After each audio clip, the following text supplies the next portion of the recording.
네, 헤어진 연인을 찾아가 난동을 부려 재판을 받은 사건인데요. 이 송 기자가 먼저 사건 개요부터 설명해 네, 주시죠. 30대 여성이 이제 20대 전 남자친구한테 난동을 부린 사건인데요.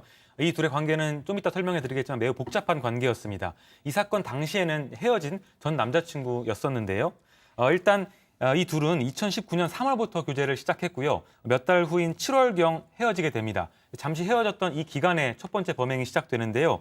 이 30대 여성은 12살 정도 연하인 남자친구한테 2019년 8월에 새벽에 술에 취한 채로 찾아갑니다. 왜 만나주지 않느냐는 이유로 찾아가서 남성의 일터인 공장을 찾아가서 주차된 이 남성의 차량을 들이받게 됩니다. 자신의 차량으로 수차례 들이받아서 1,000만 원 상당의 재산 피해를 입혔는데요.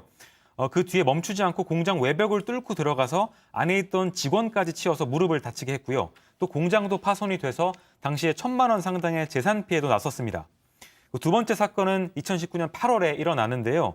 피해자와 함께, 그러니까 남자친구와 함께 차 안에 있다가 낙태 비용 등의 문제로 언쟁을 벌였다고 합니다. 그러다가 화가 나서 액상 방향제와 캔콜라를 운전석 시트에 뿌려서 수리비로 100만 원 정도의 상당히 들도록 손괴한 혐의로도 재판에 넘겨졌습니다. 그런데 보면 이게 2019년 8월에 이뤄진 일들이에요. 그리고 이 9월에 바로 결혼을 네. 했습니다. 이런 사건을 다 겪었는데도 결혼을 했어요.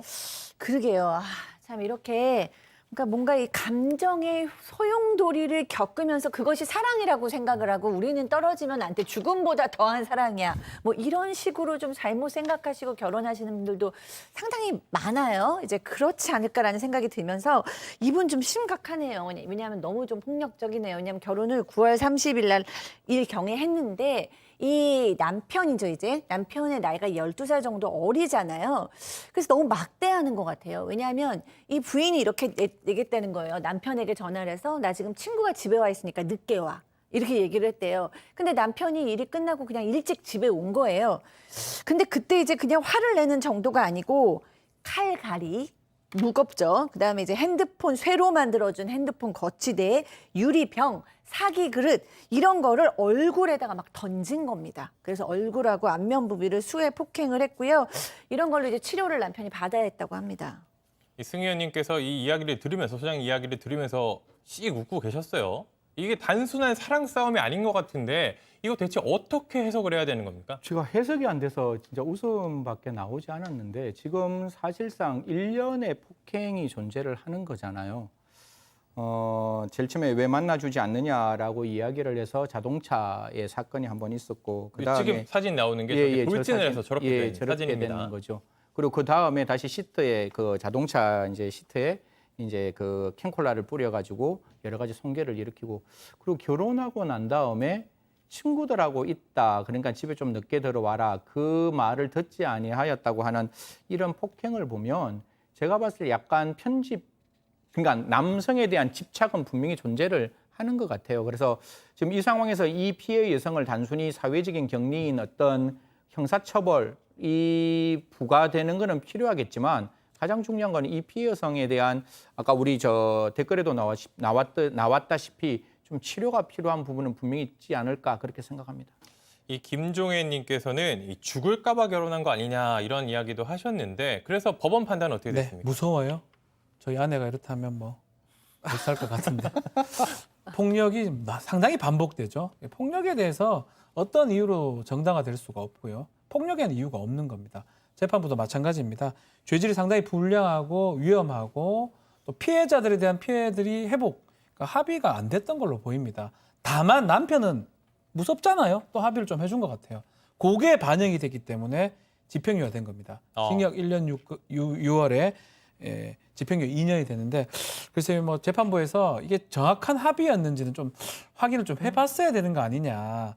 집행유예에 대해서 또 돌아가면 또 폭력이 반복되는 거 아니냐. 이런 불안감이 있어요. 왜냐하면 이 여성은 이전에도 폭력 때문에 보호처분을 받은 전력들이 있거든요.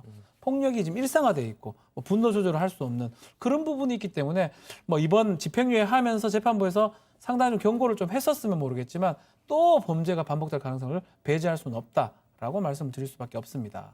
네, 이쯤에서 오늘 법 체크포인트 짚어보겠습니다. 교도소에서 참회 시간을 결국 교도소 갔나 보네요. 그렇죠.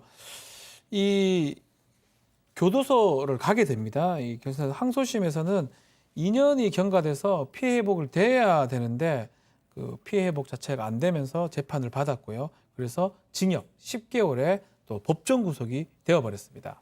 아까 1심에서는 이 합의를 어느 정도 했고 남편인 피해자가 합의를 하고 그리고 탄원서도 제출했다라고 하는데 이게 항소심에서 달라진 건가요? 사실 그게 제가 이게 1심이 지금 집행유예가 되었잖아요. 이게 사실 1심에서 일심에서 구속영장 청구 안 했을 거예요. 청구 안 한 어떤 가정폭력 사건 형태로 접근했기 때문에 그래서 1심에서 이제 탄원서까지 내고 그냥 제가 생각하는 겁니다. 탄원서까지 내고 뭔가 관계 설정을 좀 더 적극적으로 하고 싶었는데 그 집행유예 기간에 다시 저는 여기에는 드러나지 않았지만 두 사람의 감정의 골이 다시 한번 깊어질 수 있는 사건이 있었을 것 같아요. 지금 아까 변호사님 말씀 주신 대로 그냥 이렇게 자기의 어떤 정신 상태를 안정화시킬 수 있는 여성의 입장이 아니었기 때문에 분명히 그 사이에 또 불화가 있었을 것이고 그 불화 때문에 항소심에서는 피해자인 남편, 전 남친이자 지금의 남편이 그 피해 사실을 나는 절대로 용서할 수 없다. 탄원서를 냈는 것을 거두어 드렸다. 이렇게 보입니다.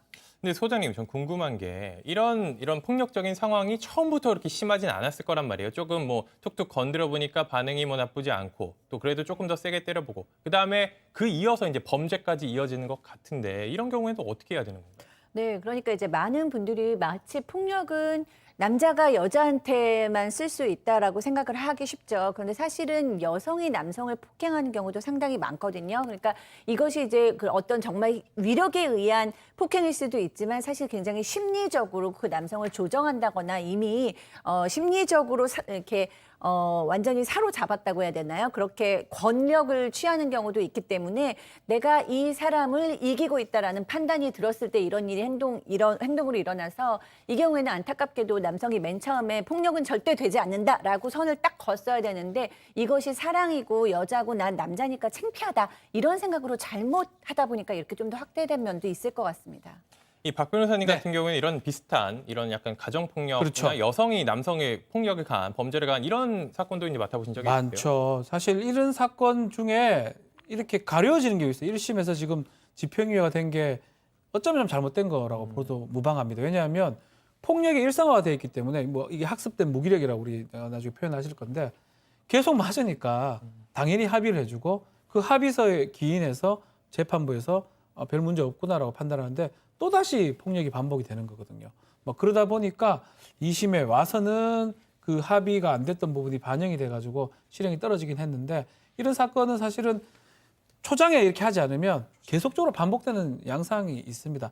한 번의 폭력에 끝나는 경우는 좀 드물어요. 한 번의 폭력에서 아주 강하게 처벌이 돼야지만이 또 절대 그 사람하고 분리가 되어야지만이 그런 폭력의 사슬에서 끊어지지 않을까 이렇게 경험을 하고 있습니다. 네, 소장님. 변호사님께서 지금 학습된 무기력이라는 얘기를 하셨는데요. 이게 가정폭력에서 굉장히 중요한 개념이거든요. 그러니까 계속해서 폭행을 당하다 보면 어느 순간 뭔가를 내가 하고자 하는 의지를 잃는 거예요. 그래서 그 폭력에 대항할 힘조차 없고 어떤 무기력이 이미 굉장히 학습돼 버렸다는 거죠. 그래서 모든 걸 포기하는 건데 이 가정폭력의 피해자들이 학습된 무기력 증상에 정말 포로가 되기 전에 많은 분들이 그분들을 그 폭력의 상황에서 건져내는 그런 행동이 뒤따라야 합니다.